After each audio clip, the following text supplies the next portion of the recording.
अध्याय 4। चाबियों का रखवाला। भड़ाम! किसी ने दोबारा दरवाजा खटखटाया। डडली चौंक कर जागा। बम कहाँ फटा? उसने मूर्खों की तरह पूछा। तभी उनके पीछे धमाका हुआ और वर्नोन अंकल कमरे में फिसलते हुए आए। उनके हाथ में राइफल थी। अब सबको पता चल गया कि उस लंबे पतले पैकेट में क्या था जो वे खरीद कर लाए थे। कौन है? वे चिल्लाए। मैं तुम्हें चेतावनी दे रहा हूं, मेरे पास बंदूक है। कुछ पल खामोशी रही, फिर धड़ाक! दरवाजे को इतनी ताकत से धक्का दिया गया कि उसके कब्जे उखड़ गए, और जब दरवाजा जमीन पर गिरा तो उसकी आवाज ने कान के पर्दे हिला दिए। दरवाजे की चौखट पर एक भीमकाय आदमी खड़ा था। लंबे खिचड़ी बालों और जंगली उलझी दाढ़ी की वजह से उसका चेहरा लगभग पूरी तरह से छुप गया था, परंतु उसकी आंखें काले बीटल की तरह उसके बालों के बीच में चमक रही थीं। भीमकाय आदमी को झोपड़ी में घुसने के लिए अपने शरीर को सिकोड़ना पड़ा, और अंदर आते समय वह झुक गया ताकि उसका सिर छत से न टकरा जाए। उसने झुककर दरवाजा उठाया और उसे आसानी से दोबारा चौखट में लगा दिया। बाहर से आ रही तूफान की आवाज अब थोड़ी कम हो गई। वह मुड़कर उन लोगों को देखने लगा। कोई एक कप चाय पिलाएगा? सफर आसान नहीं था। उसने सोफे की तरफ कदम बढ़ाए जहां डडली दहशत के मारे जमा बैठा था। मोटे थुलथुल, दूर हट! अजनबी ने कहा। डडली ने चूं चूं जैसी आवाज निकाली और अपनी मां के पीछे छुपने के लिए दौड़ लगा दी, जो डरी और सहमी सी वर्नोन अंकल के पीछे दुबकी हुई थी। और ये रहा हैरी, भीमकाय आदमी ने कहा। हैरी ने उस खूंखार जंगली धुंधले चेहरे को देखा। भीमकाय आदमी की बीटल जैसी चमकती आंखें मुस्कुरा रही थीं। हैरी, हमने तुम्हें तब से नहीं देखा जब तुम बहुत छोटे थे, भीमकाय आदमी ने कहा। तुम काफी हद तक अपने डैडी की तरह दिखते हो, परंतु तुम्हारी आंखें बिल्कुल तुम्हारी मम्मी जैसी हैं। वर्नोन अंकल के मुंह से एक अजीब सी खरखराती आवाज निकली। मैं कहे देता हूं, आप यहां से चले जाएं सर, उन्होंने कहा। आप जबरदस्ती अंदर घुस आए हैं और आपको ऐसा नहीं करना चाहिए। अपना मुंह बंद रखो डर्सली डरपोक कहीं के, भीमकाय आदमी ने कहा। उसने सोफे के पिछले हिस्से की तरफ हाथ बढ़ाया, वर्नोन अंकल के हाथ से बंदूक छीनकर उसे इतनी आसानी से मोड़ दिया जैसे वह रबर की बनी हो, और फिर उसे कमरे के कोने में फेंक दिया। वर्नोन अंकल ने एक और अजीब सी आवाज निकाली, जैसे किसी चूहे पर पैर रख दिया हो। भीमकाय आदमी ने डर्सली परिवार की तरफ पीठ करते हुए कहा। हैप्पी बर्थडे हैरी, हम तुम्हारे लिए कुछ लाए हैं। शायद रास्ते में कहीं हम इस पे बैठ गए होंगे, पर लगता है इसका स्वाद अच्छा ही होगा। अपने काले ओवरकोट की अंदर वाली जेब से उसने थोड़ा दबा हुआ पैकेट निकाला। हैरी ने कांपते हाथों से उसे खोला। अंदर एक बड़ा सा चिपचिपा चॉकलेट केक था, जिस पर हरी चाशनी में लिखा था, हैप्पी बर्थडे हैरी। हैरी ने भीमकाय आदमी की तरफ देखा। वह कहना चाहता था धन्यवाद, परंतु यह शब्द मुंह तक आते आते गुम हो गया, और उसके मुंह से धन्यवाद के बजाय यह निकला, आप कौन हैं? भीमकाय आदमी हंसा। सही बात है, हमने अपना परिचय नहीं दिया है। हम रूबियस हैग्रिड हैं, हॉगवर्ट्स की चाबियों और मैदान के रखवाले। फिर उसने अपना विशालकाय हाथ बढ़ाया और हाथ मिलाते समय हैरी की बाह को हिला कर रख दिया। तो चाय के बारे में क्या ख्याल है? उसने अपने दोनों हाथ मलते हुए कहा। वैसे अगर तुम्हारे पास कोई ज्यादा जोरदार चीज हो तो हम उसके लिए भी मना नहीं करेंगे। उसकी नजर खाली अंगीठी पर पड़ी, जिसमें सिकुड़े हुए चिप्स के पैकेट पड़े थे, और उसने नाक भौं सिकोड़ी। फिर वह अंगीठी पर झुका। वे लोग यह नहीं देख पाए कि उसने क्या किया, परंतु जब वह एक पल बाद वहां से हटा तो वहां पर आग की तेज लपटें धधक रही थीं।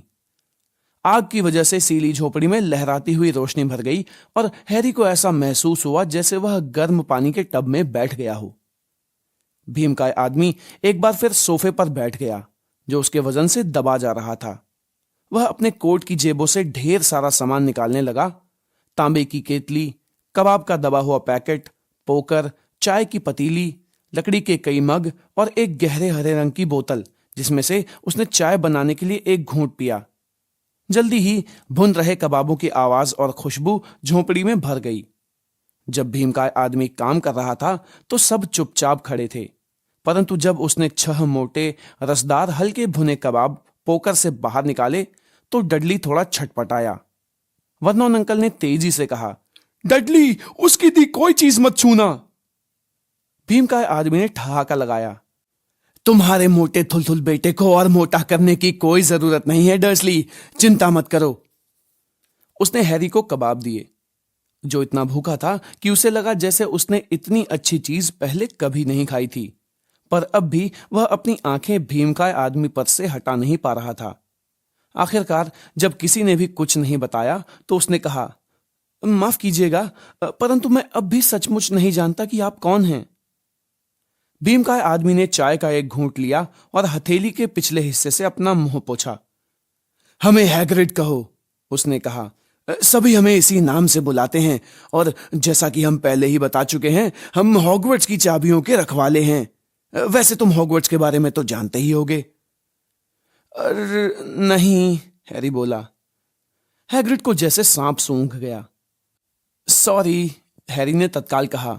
सॉरी, हैग्रिड गरजा और डर्सली परिवार को घूरने लगा, जो छायाओं के पीछे छुप गए। सॉरी तुम्हें नहीं, उन्हें कहना चाहिए। हम जानते थे कि तुम्हें चिट्ठियां नहीं मिल रही थीं, परंतु हमने यह कभी नहीं सोचा था कि तुमने हॉगवर्ट्स का नाम भी नहीं सुना होगा। कसम से। क्या तुमने कभी नहीं सोचा कि तुम्हारे मम्मी और डैडी ने यह सब कहां सीखा? क्या सीखा? हैरी ने पूछा। क्या सीखा? हैग्रिड गरजा। जरा एक मिनट रुको। वह उछलकर खड़ा हो गया। हैग्रिड गुस्से में पूरी झोपड़ी के आकार का लग रहा था। डर्सली परिवार दीवार से चिपक कर दुबक कर खड़ा था। क्या इसका यह मतलब है? वह डर्सली पति पत्नी की तरफ देखकर गुर्राया कि यह बच्चा किसी चीज के बारे में कुछ भी नहीं जानता। हैरी को लगा कि बात हद से आगे बढ़ गई थी। वह स्कूल जाता था और उसके नंबर भी बुरे नहीं आते थे। मैं कुछ चीजें जानता हूं, उसने कहा। देखिए, मैं गणित वगैरह अच्छे से कर सकता हूं। परंतु हैग्रिड ने अपना हाथ हवा में लहराया और कहा, मेरा मतलब है हमारी दुनिया के बारे में। तुम्हारी दुनिया, हमारी दुनिया, तुम्हारे मम्मी डैडी की दुनिया।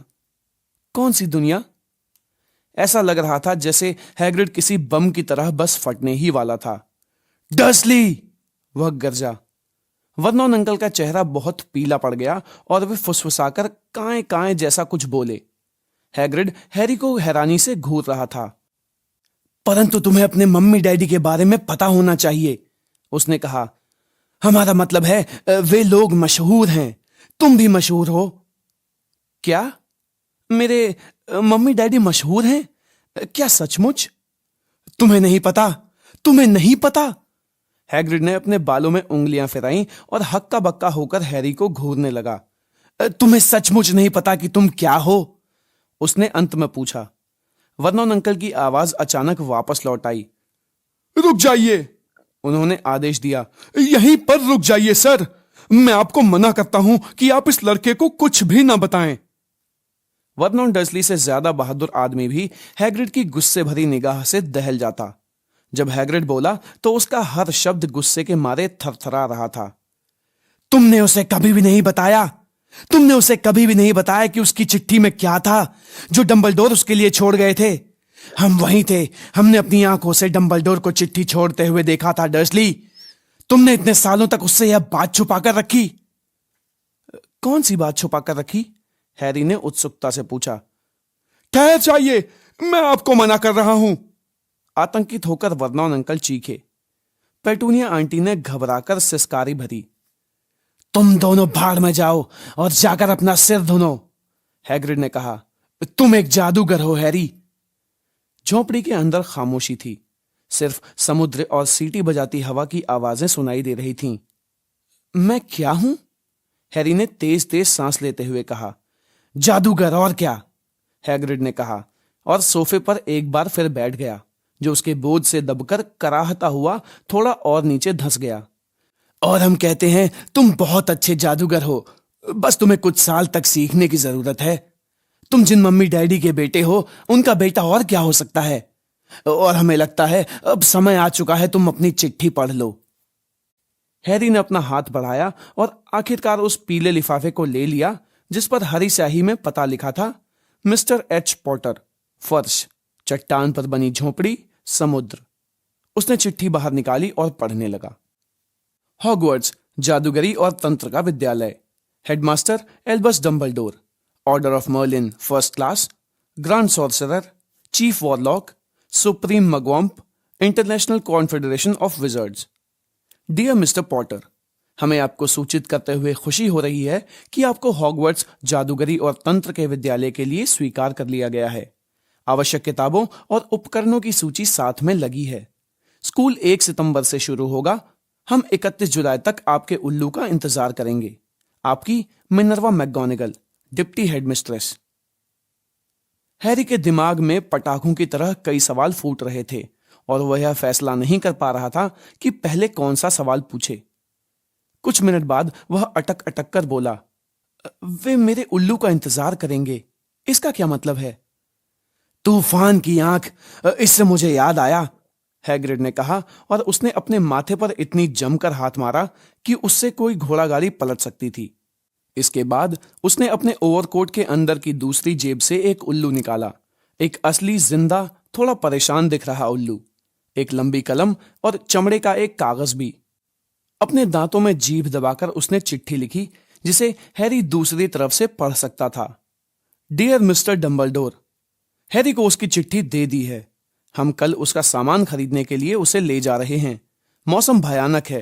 आशा है आप सकुशल होंगे। हैग्रिड। हैग्रिड ने चिट्ठी मोड़ी और उसे उल्लू को पकड़ा दिया, जिसने उसे अपनी चोंच में दबा लिया। इसके बाद हैग्रिड दरवाजे तक गया और उल्लू को तूफान में उछाल दिया। फिर वह वापस आया और बैठ गया, जैसे यह करना उतना ही सामान्य हो जैसे फोन पर बात करना। हैरी को ध्यान आया कि उसका मुंह खुला हुआ है और उसने उसे तत्काल बंद कर लिया। हम कहां थे? हैग्रिड ने कहा, परंतु उसी समय वर्नोन अंकल आग की रोशनी में आगे आए। उनका चेहरा राख जैसा था, परंतु वे नाराज लग रहे थे। वह नहीं जाएगा, उन्होंने कहा। हैग्रिड घुरघुराया और बोला, हम देखना चाहेंगे कि तुम जैसा बड़ा मगलू उसे कैसे रोकता है। क्या? हैरी ने दिलचस्पी से पूछा। मगलू, हैग्रिड ने कहा, जो जादू न जाने। हम लोग जादू न जानने वाले लोगों को इसी नाम से पुकारते हैं, और यह तुम्हारा दुर्भाग्य है कि तुम दुनिया के सबसे बड़े मगलू परिवार में पैदा हुए हो। जब हमने इसे रखा था तो कसम खाई थी कि हम यह बकवास बंद कर देंगे, वर्नोन अंकल ने कहा। हमने कसम खाई थी कि हम उसके अंदर के सारे कचरे को बाहर निकाल देंगे। जादूगर। आपको पता था? हैरी ने कहा। आपको पता था कि मैं जादूगर हूं? पता था? पेटूनिया आंटी अचानक चीखी। हां, पता था, बिल्कुल पता था। तुम जादूगर कैसे नहीं होते, क्योंकि मेरी पागल बहन भी तो यही थी। उसे भी इसी तरह की चिट्ठी मिली थी और वह इसी स्कूल में चली गई। छुट्टियों में जब वह घर आती थी तो उसकी जेब में मेंढक के बच्चे भरे रहते थे और वह चाय के कप को चूहे में बदलती रहती थी। मैं ही ऐसी अकेली थी जो उसकी असलियत जानती थी। वह दीवानी हो गई थी, परंतु मेरे मम्मी डैडी तो खुशी से फूले नहीं समा रहे थे। अरे नहीं, हमारी लिली तो ये थी, हमारी लिली तो वो थी। उन लोगों को गर्व था कि उनके घर में भी एक जादूगरनी थी। वे एक लंबी सांस लेने के लिए रुकी और फिर बोलने लगीं। ऐसा लगता था जैसे वह कई सालों से यह भड़ास निकालना चाहती थीं। फिर वहां स्कूल में उसे वह पॉटर मिला और दोनों ने शादी कर ली। फिर तुम पैदा हुए और जाहिर है मैं जानती थी कि तुम भी उन्हीं की तरह के बनोगे, उतने ही अजीब, उतने ही पागल। और फिर एक धमाके में उन दोनों की जान चली गई और तुम हमारे पल्ले पड़ गए। हैरी का चेहरा बिल्कुल सफेद पड़ गया था। जैसे ही उसकी बोलने की शक्ति वापस आई, उसने कहा, धमाके में? आपने तो मुझे बताया था कि वे लोग कार एक्सीडेंट में मरे थे। Car accident? हैग्रिड दहाड़ा। वह इतने गुस्से से कूदा कि डर्सली परिवार अपने कोने में और पीछे खिसक गया। लिली और जेम्स पॉटर कार एक्सीडेंट में कैसे मर सकते थे? यह बकवास है, सरासर झूठ है। हैरी पॉटर अपनी खुद की कहानी नहीं जानता, जबकि हमारी दुनिया का हर बच्चा उसका नाम जानता है। परंतु क्यों? क्या हुआ था? हैरी ने जल्दी से पूछा। हैग्रिड के चेहरे से गुस्सा गायब हो गया। वह अचानक चिंतित दिखाई देने लगा। हमें इस बात की उम्मीद नहीं थी, उसने धीमी और परेशान आवाज में कहा। जब डंबलडोर ने हमसे कहा था कि तुम्हें लाने में कोई दिक्कत हो सकती है, तो हमें यह अंदाजा नहीं था कि तुम्हें कुछ भी पता नहीं होगा।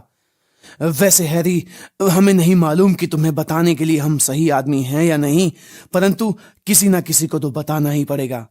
बिना यह जाने तुम हॉगवर्ट्स कैसे जा सकते हो? उसने डर्सली की तरफ नफरत से देखा। तो अच्छा होगा कि तुम उतना जान लो जितना हम तुम्हें बता सकते हैं, परंतु ध्यान रखना, हम तुम्हें सब कुछ नहीं बता सकते। यह एक बहुत बड़ा रहस्य है। हम तुम्हें सिर्फ कुछ बातें ही बता सकते हैं। वह बैठ गया और कुछ पल तक आग को देखते रहने के बाद उसने कहा, हमें लगता है कि बात शुरू होती है उस जादूगर से जिसका नाम था, परंतु यकीन नहीं होता कि तुम उसका नाम नहीं जानते, जबकि हमारी दुनिया में हर कोई उसका नाम जानता है। कौन? देखो, अगर हमारा बस चलता तो हम उसका नाम कभी नहीं लेते। कोई भी उसका नाम लेना पसंद नहीं करता। पर क्यों? तूफान की आंख। हैरी, लोग अब भी डरे हुए हैं। हे भगवान, इस बात को समझाना कितना मुश्किल है। देखो, वह एक ऐसा जादूगर था जो गलत रास्ते पर चला गया, और वह इस रास्ते पर बहुत आगे पहुंच गया। इससे भी बुरा, बुरे से भी बुरा। उसका नाम था। हैग्रिड ने मुंह खोला, परंतु शब्द बाहर नहीं निकले। आप लिखकर बता दें, हैरी ने सुझाव दिया। नहीं, हमें उसके नाम की स्पेलिंग नहीं आती। ठीक है, वोल्डेमॉर्ट। हैग्रिड की कपकपी छूट गई। अब दोबारा हमसे उसका नाम मत कहलवाना। बहरहाल, वह जादूगर आज से करीब 20 साल पहले दूसरे जादूगरों को अपने दल में शामिल कर रहा था। कई जादूगर उसके दल में चले गए। कुछ तो डरे हुए थे, कुछ उसकी ताकत में थोड़ा हिस्सा चाहते थे, क्योंकि वह अपने आप को सचमुच ताकतवर बना चुका था। बहुत बुरे दिन थे हैरी। कोई नहीं जानता था कि किस पर भरोसा करें और किस पर नहीं। अजनबी जादूगरों या जादूगरनियों से दोस्ती करने की हिम्मत नहीं होती थी। भयानक घटनाएं होने लगीं। वह सिंहासन की तरफ बढ़ रहा था। जाहिर है कुछ लोग उसके खिलाफ लड़े और उसने उन्हें मार डाला, भयानक तरीके से। हॉगवर्ट्स ही इकलौती ऐसी जगह थी जहां उसका खतरा नहीं था। हमें लगता है कि डंबलडोर ही अकेले ऐसे जादूगर थे जिनसे तुम जानते हो कौन डरता था। स्कूल पर कब्जा जमाने की उसकी हिम्मत नहीं थी, कम से कम उस समय तो नहीं थी। अब जहां तक हम जानते हैं, तुम्हारे मम्मी डैडी बहुत अच्छे जादूगर थे। अपने स्कूल के दिनों में वे हॉगवर्ट्स में हेड बॉय और हेड गर्ल थे। यह रहस्य है कि तुम जानते हो कौन ने उन्हें अपनी तरफ मिलाने की इससे पहले कोशिश क्यों नहीं की। शायद वह जानता था कि वे डंबलडोर के इतने करीब थे कि काले जादू की तरफ कभी नहीं जाएंगे, या शायद उसने सोचा हो कि वह उन्हें राजी कर लेगा, या फिर शायद वह उन्हें अपने रास्ते से हटाना चाहता हो। हम तो बस इतना जानते हैं कि वह 10 साल पहले हैलोवीन के दिन उस गांव में गया जहां तुम्हारा परिवार रहता था। तब तुम सिर्फ 1 साल के थे। वह तुम्हारे घर गया और हैग्रिड ने अचानक एक बहुत गंदा धब्बेदार रुमाल निकाला और इतनी जोर से नाक छिनकी मानो कोहरे की चेतावनी देने वाला बिगुल बज गया हो। सॉरी, उसने कहा, परंतु यह दुख भरी कहानी है। हम तुम्हारे मम्मी डैडी को जानते थे और उनसे अच्छे लोग दुनिया में नहीं मिल सकते। खैर, तुम जानते हो कौन ने उन्हें मार डाला, और फिर और दरअसल हैरानी की बात यह है, उसने तुम्हें भी मारने की कोशिश की। हमें लगता है वह तुम्हारे खानदान को पूरी तरह से खत्म कर देना चाहता था, या शायद उसे तब तक दूसरों की जान लेने में मजा आने लगा था, परंतु वह ऐसा नहीं कर सका। कभी तुमने सोचा कि तुम्हारे माथे पर यह अजीब सा निशान कैसे आया? यह कोई मामूली खरोंच नहीं है हैरी। ऐसा घाव तब होता है जब कोई शैतान किसी को शक्तिशाली और बुरा शाप देता है।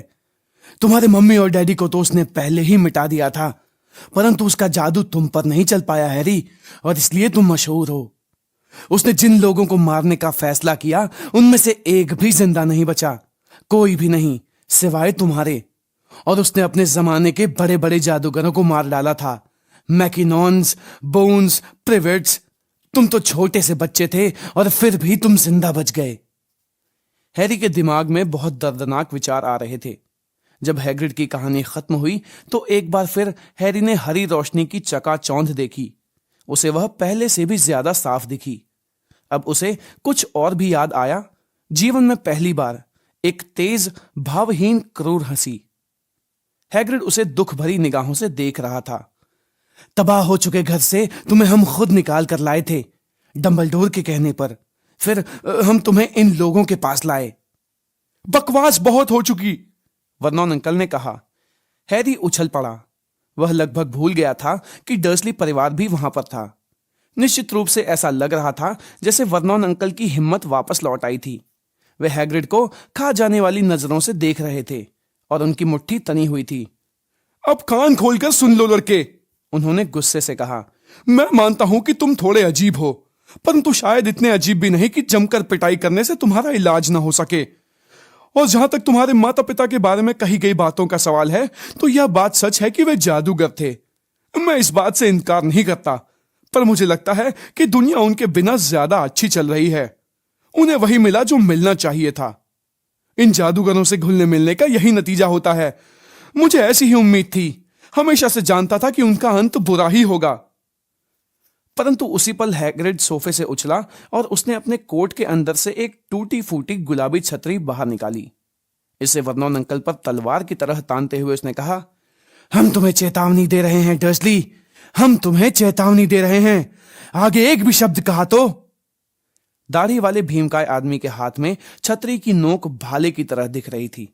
घायल होने के खतरे को देखते हुए वर्नॉन अंकल की हिम्मत एक बार फिर जवाब दे गई। वे दीवार से पूरी तरह टिक गए और खामोश हो गए। अब ठीक है, हैग्रिड ने कहा, जो गहरी सांस लेते हुए एक बार फिर सोफे पर बैठ गया और इस बार सोफा इतना धंस गया कि फर्श से जा लगा। इस बीच हैरी को बहुत से सवाल पूछने थे, सैकड़ों सवाल। परंतु वॉल, सॉरी, मेरा मतलब है तुम जानते हो कौन का क्या हुआ? अच्छा सवाल पूछा हैरी। गायब हो गया, खत्म हो गया, उसी रात को जिस रात को उसने तुम्हें मारने की कोशिश की। इस वजह से तुम और भी मशहूर हो गए। यही तो सबसे बड़ा रहस्य है। देखो, वह दिनों दिन ज्यादा ताकतवर होता जा रहा था, फिर वह चला क्यों गया? कुछ लोग कहते हैं कि वह मर गया। हमें लगता है कि यह बेकार की बात है। हमें नहीं लगता कि उसमें इतनी इंसानियत थी कि वह मर जाता। कुछ लोग कहते हैं कि वह अब भी कहीं पर है और अपना समय काट रहा है, परंतु हमें इस पर भी विश्वास नहीं है। जो लोग उसकी तरफ थे वह अब हमारी तरफ लौट आए हैं। कुछ तो जैसे लंबे समय तक बेहोश रहने के बाद होश में आए। अगर वह वापस आ रहा होता तो हमें नहीं लगता कि यह लोग लौटकर हमारी तरफ आ सकते थे। हम में से ज्यादातर लोगों का मानना है कि वह अब भी कहीं पर है, परंतु उसकी शक्तियां चली गई हैं।